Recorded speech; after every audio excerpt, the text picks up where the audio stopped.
Welcome to Interceptor Beyond Podcast. My name is Arthur, and today on the episode we have two freaking awesome rock bands, Tigercub and Clutch.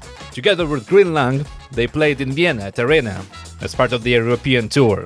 And they are currently continuing touring until December 17th, so check them out if there's still time. As usual, if you wish to skip right to the interviews, there are time codes in the description. And a quick mention, don't forget to follow this podcast if you dig it. So, context. So it was arranged that I would come early to Arena for the interview, which I did. The organizers let me in, told me to wait. I waited. I saw how Ted, John and Dave of the Clutch crew were adjusting the light and the sound. That was cool. Then Tigercub's Jimi and Jimi picked me up, took me upstairs. And what's cool about Arena is that the elevator takes you directly to the catering area. So when the elevator doors opened, bam! There were Clutch people, Green Lung people, and organizers having a lunch. Stay cool, man. Just stay frosty. We came to the green room, which was behind the catering area, and recorded the interview with Tigercub. So here it is. Hey, I'm Jamie. I sing in Tigercub. Hello, I'm Jimmy, and I play the bass and do a little bit of singing in Tigercub. And we also just saw the Jalix, the drummer. He was just here in the green room. So you arrived at night. You're tired. How was yesterday? How was the gig yesterday? It was a good show yesterday. The crowd were really receptive, and we felt like we'd I felt like we got back a little bit of form with our live set, sort of like adjusted to the German crowds. So it was really fun, and then we got really drunk afterwards. You mean, but adjusted from what? What there was not so good before, or what? Well, we were on an American tour before this one for 3 weeks with a group called Highly Suspect, and like we were going down so well, and like we were playing in a certain way, to try and like just, I don't know, so we could like win over American fans, because a lot of them are hearing us for the first time. So you've got to kind of think about how your set's structured. Was it like after the Clutch one that you did in March and April? Yeah. And again, like that was kind of a different mentality to go into with that one. So it's just like taking a bit of adjustment with this UK run, and then the European run as well. And I feel like we're really sort of back on top of it now. Yeah, how different are the crowds in the US and Europe? Europe crowds are amazing. American crowds are amazing. They're both brilliant. Of course they are, but how are they different? I guess. No, I know that you don't want to offend the audience, but let's say I will say it, and you can confirm it or deny it. For example, Nordic countries and maybe Germany, there's not a lot of movement in the crowd. It's more like. That's fair to say, but as a British band, the meaning of being a British band is in England, people don't really care. They're like, oh, okay, you got to really like have a following to get a good kind of response. In America, when you're British, that carries like this amazing social capital. Like you're an exotic bird of paradise that happens to play guitar or whatever. So you get a lot more excitement just purely from being a British band in America. And in Europe, it's just, we're European, or we were European. So there's more coolness generally in Europe for an English band. If you break through the membrane and manage to get over the Atlantic, there are amazing spoils for you over there if you, can play rock and roll. Do you have each musician, each person, it doesn't matter, artist, they always say that out there somewhere, for example, United States, it's so much better than here. Mm-hmm. There, the artists are appreciated, and people actually care, the fans are great, but with everybody I talk to, they say about each other's country, so it looks... I would say it's different, right, because we're going out as a support band, so like as far as being received from people who like aren't necessarily there to see you, that's an entirely different thing to going out, like Tigercub going out and headlining German shows and headlining UK shows, because whenever we do that, the shows are all really rowdy, and there's a lot of people come out and like really want to go mental at our shows and stuff. But in the support like environment, that is way different, and you do notice cultural differences of how different audiences behave. So I would definitely say like the American audiences like greeted us really, really emphatically, and everyone was super keen to like know what we're about and just like, oh my god, this is great, we're loving it, you know. Whereas like we go to Glasgow and play in front of the Clutch Glasgow crowd, and it's very much like, you want to sell merch? Whoa. Yeah. It's like, whoa, okay, we're home, oh god. yeah, pretty eggy. Yeah. So Wow, cool. I hope that answers your question a bit better. I saw you have like cool tour recordings. I mean, you did the recording on your phone, right? And you made like a when you went to the United States, you have 2 parts. Really cool stuff. I watched that work. Oh, nice one, man. Yeah, it's really lovely to watch that now. It's quite nostalgic for us as well. It was a massive moment for our band to get out there for the first time. Yeah, actually, how did it come about? Is it because of your connection with your producer guy? Yes. I knew it. Nice. Yeah, Tom Dalgetty's like, he's a really, really important person to Tigercub, and he always has been. And like, I don't know, he's just very graceful and very like generous with sharing his connections. I'm totally gonna tell him he's graceful. He has lost a bit of weight actually.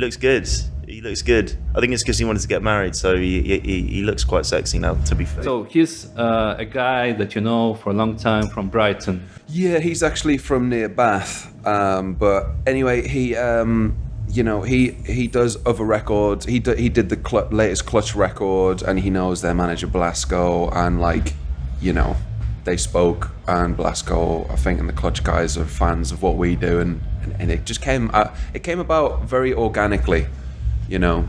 Everything about your band is like how you started. Like, for example, the Blood Red Shoes, the guy pitched their single to the place, right?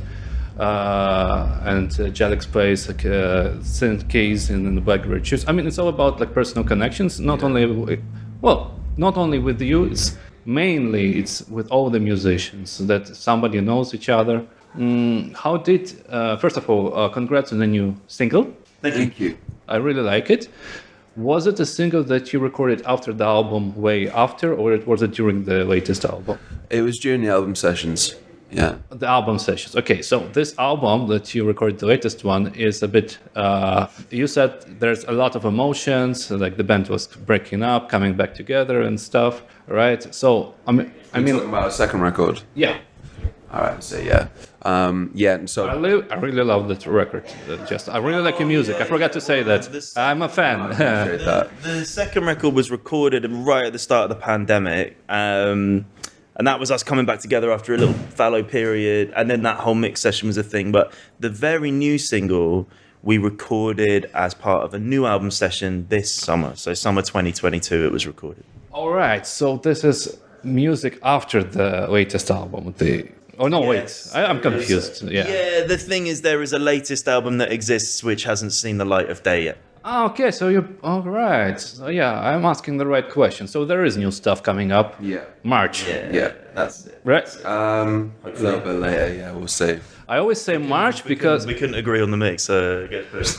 I'm saying March. Getting pushed back. We're like, no, drums down, drums up. We doing? Oh, we've missed our release schedule. Cool. I say March because I realized after interviewing musicians after the Corona that Corona reset the timing on everybody. So everyone is in a sync. So it's so hard, man. Everyone wants to release, but everybody is on tour. You want to clear like landing zone, but there isn't one. There never will be one because everyone's so backed up. So yeah, you just have to put it out and hope. That's why I say like March, because everybody's gonna release in March, because that's how the time goes by. It'll be a buyer's market. So what's the difference in the music, in the sound? First, this single, right, and the previous album, right, Yeah. the Blue Indigo, right? I think the new album is like way more. It's darker and a little bit more gothic, and like it points more towards like some aspects of heavy metal that we like. So I would say like it is heavier. I just think to me it's the best of the first and second records, in my opinion. Jimi? Yeah, the new one is, what do I think of it? It's certainly, like Jamie says, more gothic, it's heavy, there's more, we found that through touring as Blue as Indigo, the stuff that works really well live is the kind of, the big riffs and the kind of, the heavier we go, the more of a response we get. So we're sort of pulling that thread still with this one.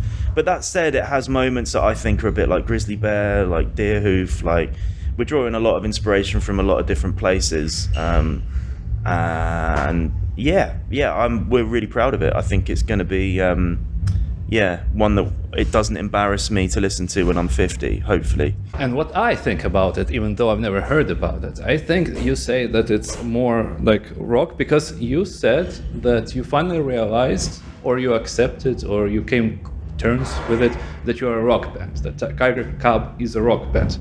Because with your side projects, like Nancy, you play with also Nadine Shah, for example, right? Jelix has keys and brothers. It's like it became easier now with the Tigercub to focus on the rock aspects of it. So it's like kind of freed you. And the Blue Indigo, it was like a struggle. It was hard, and then you went to do side projects during or after, and this is... Yeah, that's all true. Yeah. Ah, shit. Yeah, I mean, we really love playing, I think we all got stuff. Jamie got stuff out of doing Nancy, and I got stuff out of playing with Nadine and Juanita and other stuff I've done, and same with James. But I think what Tigercub is, it's the three of us having a conversation. I think when you see Tigercub now, it's a band that's, coming up to 10 years touring, lots of time, personal and sort of group events that have happened to us. So, we're a band of brothers, we're a unit. And I think that's really all we've got now, is the fact that we can play quite convincingly live and continue to grow as a band. Accepting what we are. You mentioned quite convincingly live. So you probably mean that the Blue Indigo, it was like really heavy on the production, right? You were not thinking about the live aspect of it? Exactly. So it's like we've had to sort of learn how to cover our own band live and see like what's important, what works. And it's funny. The notion of us sort of playing Beauty live, when we first recorded Beauty, it was such a hard thing to get down to sound proper. And in the rehearsal room, we're trying to play it. It was like a Shreds video. It was like a farce. But we got there. There's a lot of the new stuff we're going to have to learn how to play too. It's funny, like Beauty, when we were mixing Beauty, there was only like 3 drum takes and like only a few takes of everything because we just recorded it at that, like the last part of the session. I was like, I've got, let's just try this. It's really silly. It's got a really stupid riff, but like, let's just give it a go. And it was all just like one pass. It's like the most, it's like such a rough recording. Is this like a direct connection from the soul to the music? Yeah, something like that maybe, yeah. Yeah, then when we were talking about putting it out as the first single, again, it was like a joke. It was like a soft launch, And then it's funny how within the perspective of the 3 band members, what you perceive to be something that's going to work and something that's not, you're always wrong. You never know what people are going to think. Your opinion of something gets coloured so many times before the public hear it. So true, man. It's so true.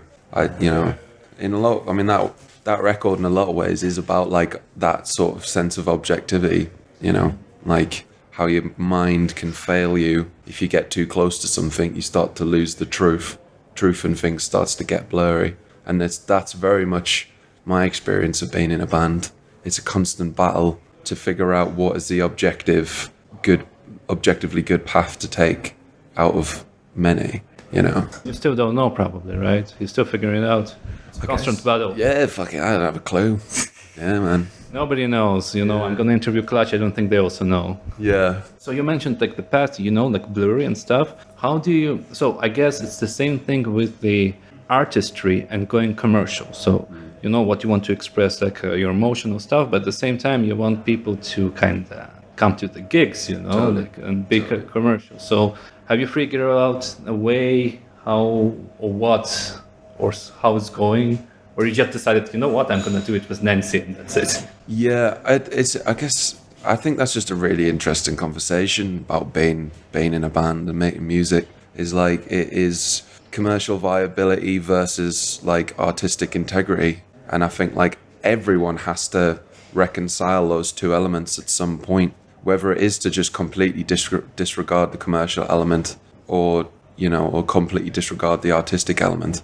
That's a conversation that all artists have to have, and we have that as well, and we've been trying to find the right balance. And yeah, I think Nancy helped me just explore that conversation in a different setting entirely, where I guess there aren't as many like sort of rules, I guess, or it's just whatever I do, it's just on me, so it's not going to affect anyone else or whatever, so I just do whatever the fuck, just whatever feels right. Whereas with Tigercub, it's a lot more popular and a lot more like relevant, so there has to be more elements that we take seriously, if that makes any fucking sense. No, you probably mean like maybe the sound of it, at least like let's say production, at least, there's with each stage of development of the whole music industry, now albums are louder, for example, right? Some parts of the instrument should be in the center, some in the background or something like this. So this is a commercial probably way of thinking. Yeah, absolutely. Well, now like playlisting is everything at DSPs. So when you listen to, basically the algorithm will punish you if you get skipped. You will drop off playlists. There's a skip count, and there's like a longevity is monitored as well, how long people listen to your track for, whether they favorite it and stuff like that. So there's this sort of like amplified meritocratic like application now that's been brought in because of like it's been not brought in, it's been just accentuated because of playlisting. So yeah, records are brighter, records are much louder, and they're much more like straight to the point, usually fucking like a vocal straight in without any kind of introduction, so in a lot of ways like the Perfume of Decay is sort of like it's almost like the antithesis to that, because the vocal doesn't come in till fucking 30 seconds, not that we're the first band who's ever done that. No, it's really interesting at the minute. It's really great having Stone Gossard from Pearl Jam as like a I guess like a mentor almost at this point. His opinion is, same with Regan and Billy. Their voices are very loud, and we do listen to them. They're almost like trying to say, no, just think about the music, think about the artistic integrity here. Do what you think is right, rather than try to please an algorithm or try to play to what someone thinks you should be. They're like, we'll take care of the promotion side. You just try and you try and get it so it sounds good to you. Yeah, that's what I wanted to ask. Are you like seeing that sometimes your music, okay, let's put the hook in the beginning, because Spotify likes when it's like in the beginning, then you have a good play count, for example. Yeah. I talk to other musicians, some people start to think about it. It's naturally, it's like with Instagram, you start to notice, okay, this photo gets more likes. You want success. Yeah. Yeah. You want success, yes, exactly. Unfortunately, the likes can be bought, the streams can be bought, and you can get lost in that digital age. Yeah. Why did you? Well, first of all, how did I guess again personal connections come to the Loosegroove Records? Yeah.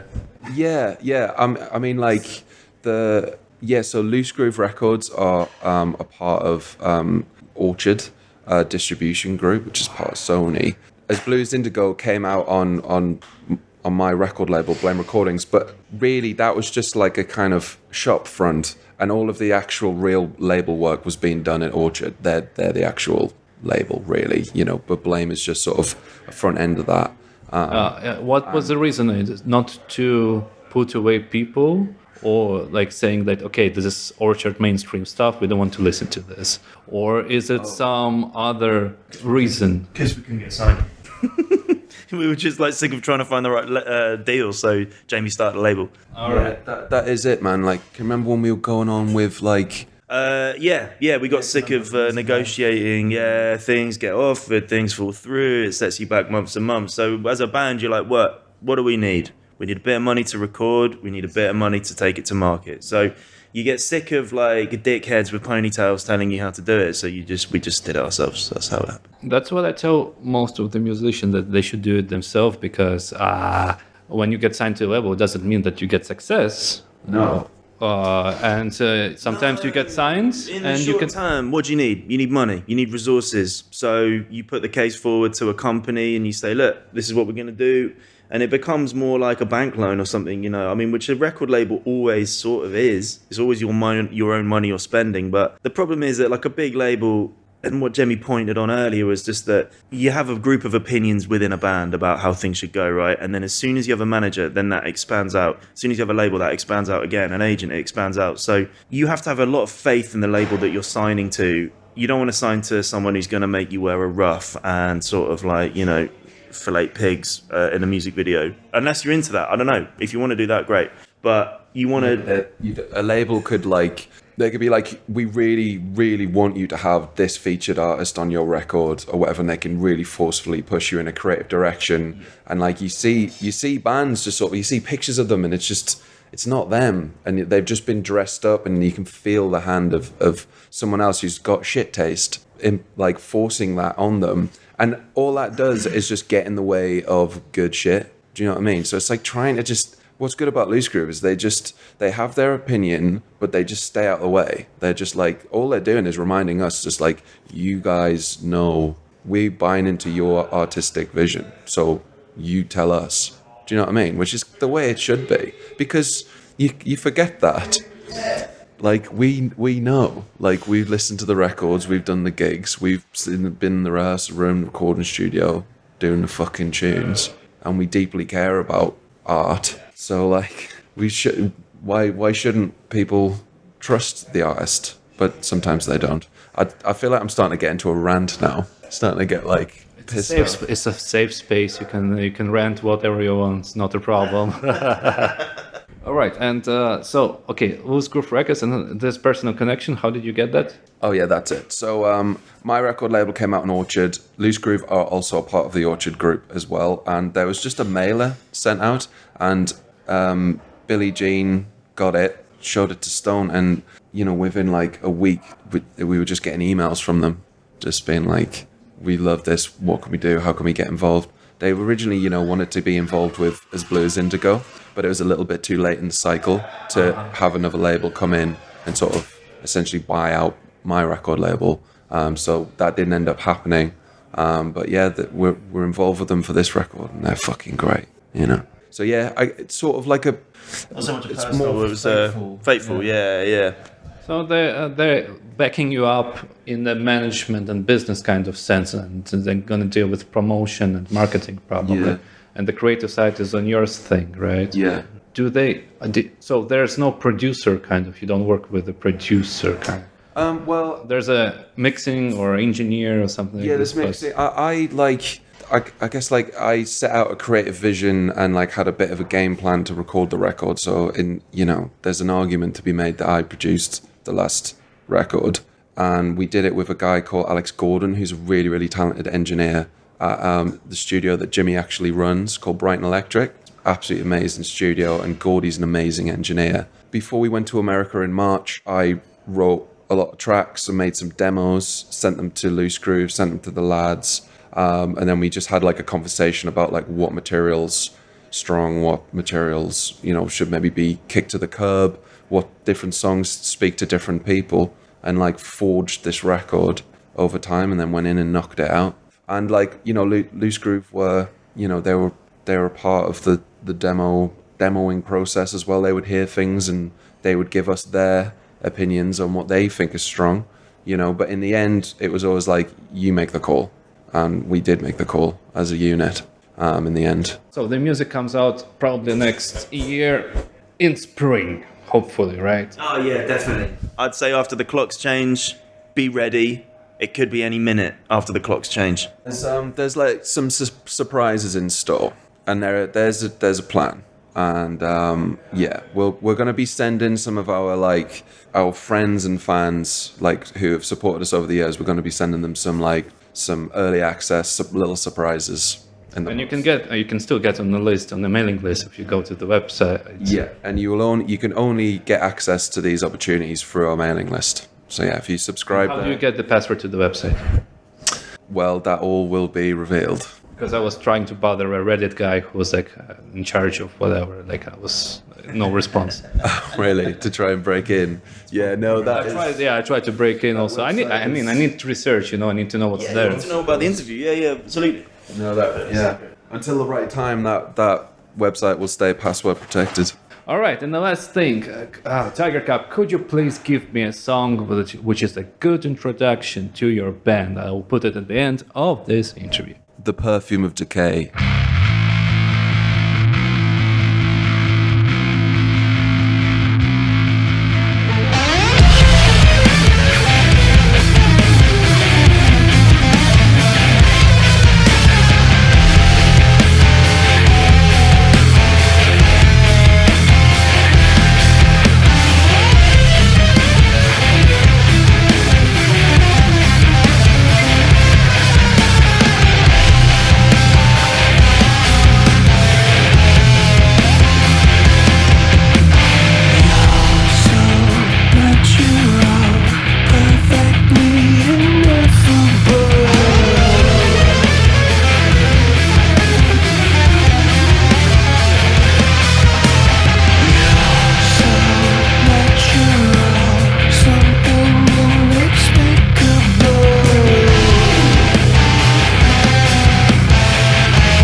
Thanks, Tigercub.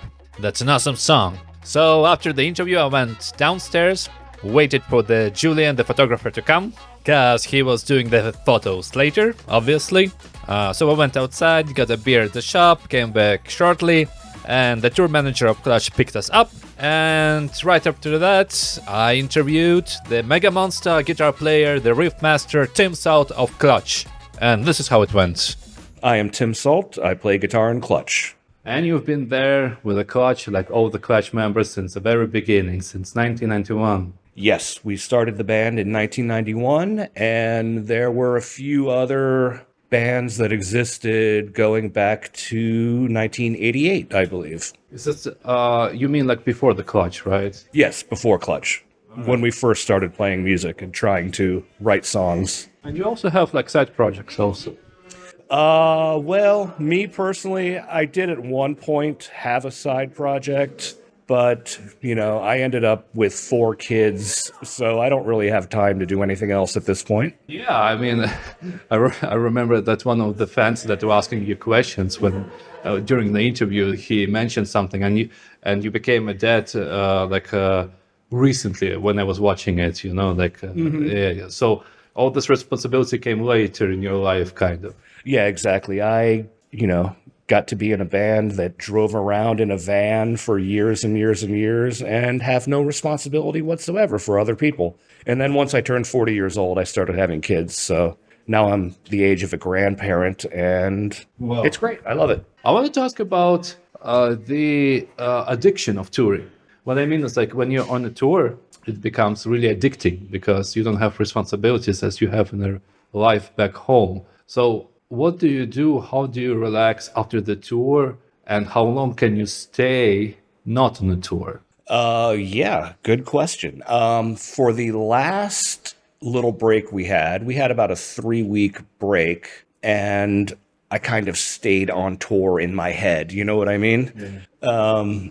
But, the older I get, the more we go on tour, it's actually not that hard to decompress once we're at home.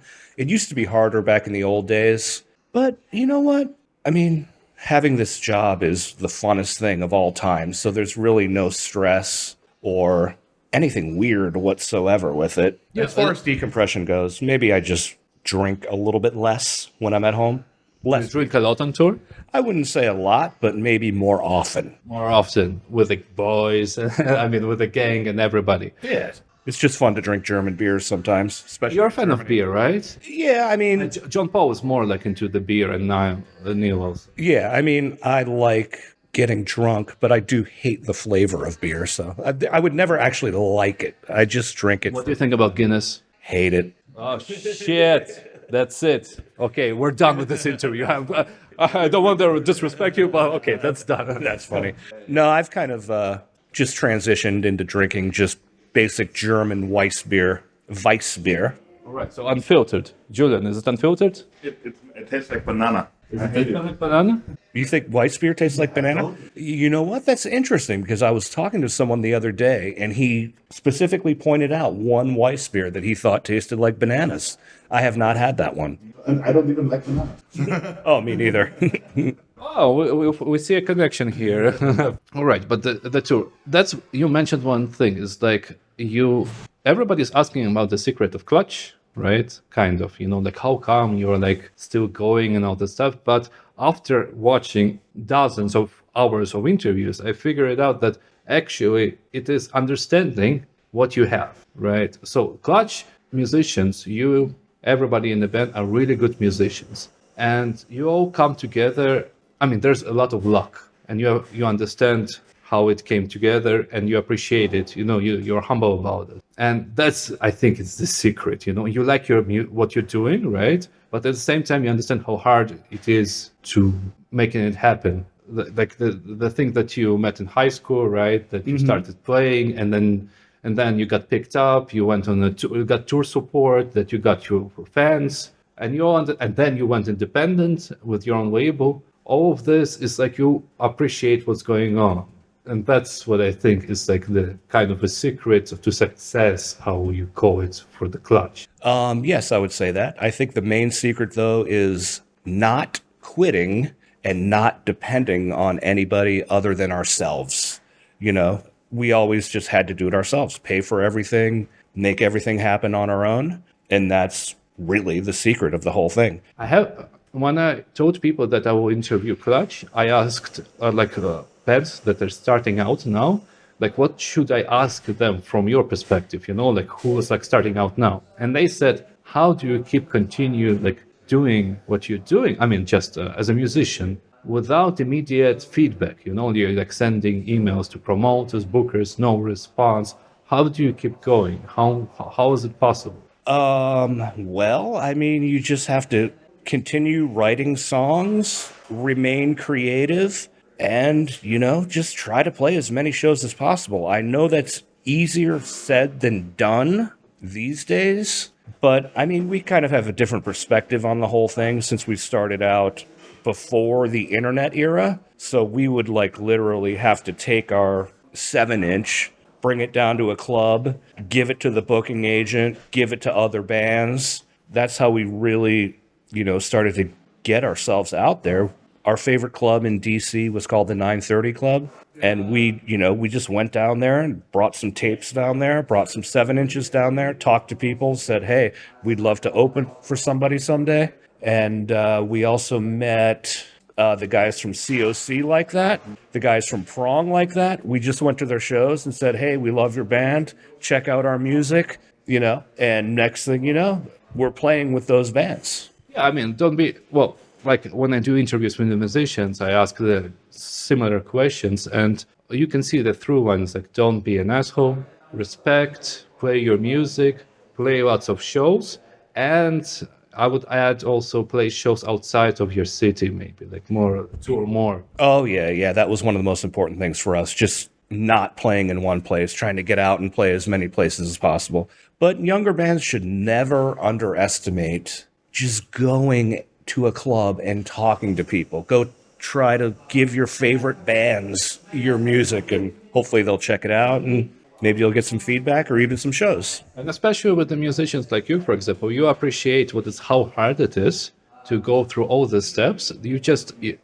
Because it seems that it's harder to approach maybe like more established musicians, but actually I would say it's easier in a way because those people understand how hard it is and they appreciate. I mean, and of course they need to dig your music, of course, and stuff, but still, they know how hard it is. Yeah, I mean, especially these days, there's so many bands out there, and it's a lot easier to record your music. Like back in the early 90s when we started recording, we couldn't do it ourselves other than on a cheap, terrible sounding 4-track. Nowadays, I can't imagine being in a younger band. Like, for example, my kid goes to one of our local rock schools, and by the time he was, 9 or 10 years old, he had already played shows himself at bars with like the local rock schools. So it seems to me like there's a lot of bands that are coming up through, I don't know if they have those here in Europe, like School of Rock.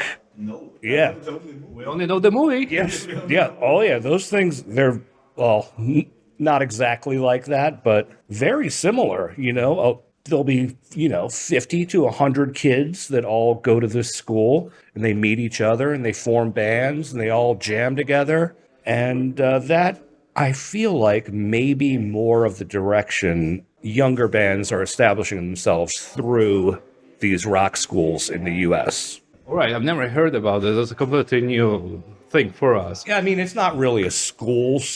It's more like, kind of a community center kind of vibe. It's like in a way, it's like a film industry. In order to get into film industry, you need to get connections, right? And most of the people who go to who get the connection, you can do it only in the film school, Yes. So those schools of rock sound like it's a good place where you can start and build your friends and find friends with whom you can talk. Yep. Just learn how to interact with other musicians, learn a couple Motorhead songs, play some shows at biker bars. Yeah, and go through this fire of get the experience. Mm-hmm. Yeah, I like to tell musicians that these days that you don't have to be like super good, but you need to be one step ahead of other musicians if you want to stand out. You don't need to go like super out, but with each step you're going up and up. If you just continue, if you even do social media, for example, if you can do it by yourself, you're already above the majority of the musicians. Yeah, that's one of the things we're not personally good at, doing social media very well. It took us a long time to really get into Facebook and Instagram and actually trying hard with that. Yeah, but you did live stream. You did live stream 2-3 times at least, I know. Yes, those were probably what helped us survive COVID. But I remember, like, when I checked the second live stream, when you played only 3 songs, and you're at the studio rehearsal place or whatever, right? And then Neil in the end says, "Oh, how many people watched us? 8,000? Whoa! You start to think, oh my God, this is serious." Yeah, it's pretty amazing that our biggest shows that we've ever played have been online. Yeah. Are you planning to do something with that, or for now it's more touring? We've definitely thought about it. We probably will do it again. Actually, I'm pretty sure there's a Melvin's live stream tomorrow. So I'm going to get into that. Melvin's live in New York tomorrow. Looking forward to watching that. Everybody check out. No, it's the episode comes out next week. So, yeah, but It might be tonight, actually. yeah. Well, we're not gonna. Well, when? Okay. How do you play at the show? Like, for example, tonight, and then you go to sleep, or how? What's the regular? When you play your set, for example, at 9, I don't know when you play. We just ride on the bus overnight. We're lucky enough to have a tour bus, and we just sleep on the tour bus and wake up in the next town. All right. It's the easiest thing ever. No, I meant like if you want to see Melvin's today, like when would you do it? In the bus, right? Yeah, definitely on the bus. Yeah. Yeah, it's probably not. It probably doesn't come on until like 4 in the morning here, to tell you the truth. I forgot about the time difference. Slaughter Beach, right? So, what was the decision to work with Tom Dailty? Well, he was, I believe our manager brought up the idea, and we loved the Opeth album that he worked on, and we thought his stuff sounded pretty cool. And we met him, and he was a super cool guy, totally funny, easy to work with. He had great ideas, and it was awesome. Maybe one day we'll be able to go record at Rockfield Studios up in, I think it's in Wales, actually. Yeah, because he came to you, right? Yeah, he came to Baltimore. At the same, he was working really hard while he was in the U.S. He did a Pixies album, he did our album, and he did a Cult album. Yeah.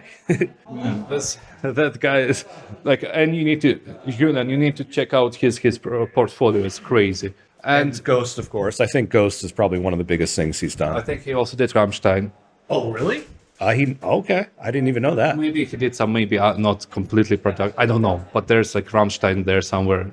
I will check it out. Fans, don't hate me. Nobody hate me, please. Maybe I made a mistake, but definitely I saw Rammstein somewhere there. Cool. All right, but also like what you recorded this album in a weird way that usually you play songs live and then you record an album, but this time you recorded an album and now you check the songs live in a way, right? So how was the experience? Yeah, it has been a little different. We did manage to play maybe 3 or 4 of the songs live before we recorded, but it's fine. It seems to be all right. I mean, the whole thing. You mean like fine as a response or fine? I would say it's been great response-wise, but it definitely felt a little bit different once we started playing some of the songs that we hadn't played live before. It was kind of a new experience for us, really. Yeah, Having a fully formed song before we actually performed it live is something that we'd never done in the past. Have you changed the songs after that when you played them live? Did you tweak it a little bit, or you kept it the way how it's on the record? We kept it the way it is on the record for the most part. But next record, how are you gonna plan? Are you going back to the old school ways, how you did it? We want to, for sure. We don't want to be stuck at home not playing our songs.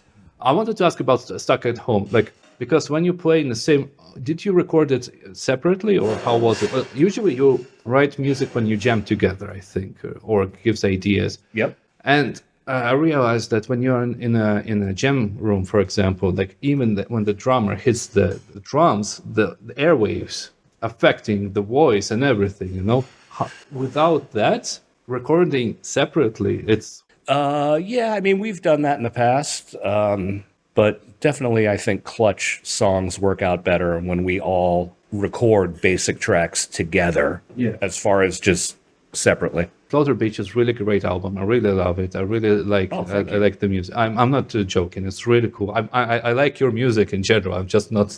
All right. I don't want to bother you too much. You're gonna have a show tonight. You're definitely not bothering. I would never think that. Last thing, could you please give us a Clutch song that would be a good introduction to the Clutch band? Slaughter Beach, baby.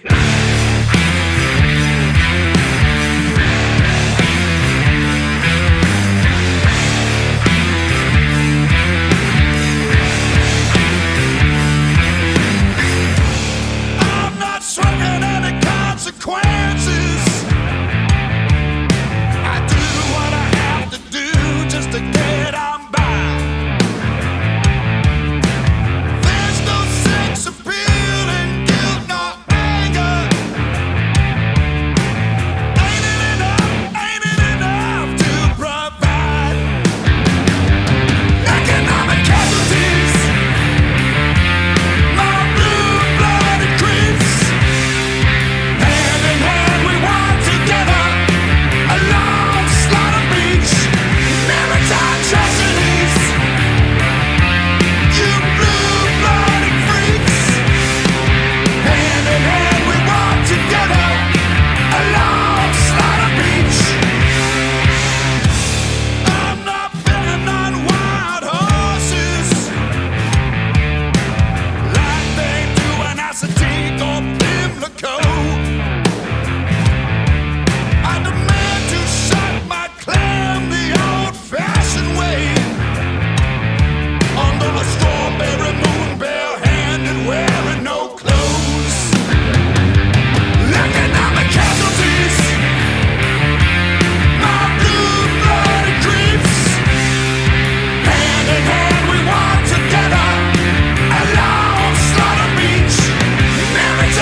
Freaking love that song. After the interview, Julian and I stayed at the arena, drinking and waiting for the gigs to start. And it finally happened. Oh, the bands totally killed it. The house was packed. The bands totally destroyed it. Man, it was amazing. Freaking seeing and hearing that music live is wicked. It was a freaking awesome evening and the whole day actually. I will always remember this experience. And now it's time to thank some people. Big thanks to my guests Jamie and Jimi of the band Tigercub. Big thanks to Tim Sult of the Clutch band. Thanks to Oscar. Thanks to Clutch crew and Arena crew. Super major big thanks to Stefan and the Weathermaker music label for making it all possible. Thanks to Julian the photographer. Thanks Alex of the Barracuda music. Thanks to Ricky Switchblade of the Bookie Hammer band. Thanks Julia of the Eagle vs Shark band. And of course I can't stop saying this, thank you Tigercub Green Lung, and Clutch for awesome music. And thank you, dear listener, for staying till the end. Don't forget to follow this podcast if you dig it. More stuff to come. Until next time. Bye.